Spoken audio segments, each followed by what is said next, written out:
Welcome to Kenton's videos. Enjoy the video. In this video, I will explain how to replace a Honda Odyssey headlight bulb. This is a straightforward task that you can easily do yourself, saving time and money. First, gather your tools. You'll need a new headlight bulb, typically an H11 for the low beam, and a flathead screwdriver.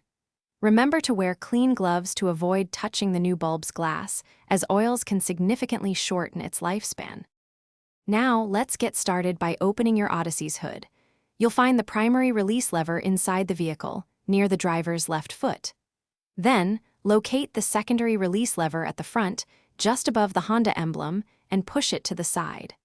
Once the hood is open and propped securely, look behind the headlight assembly to find the bulb's electrical connector.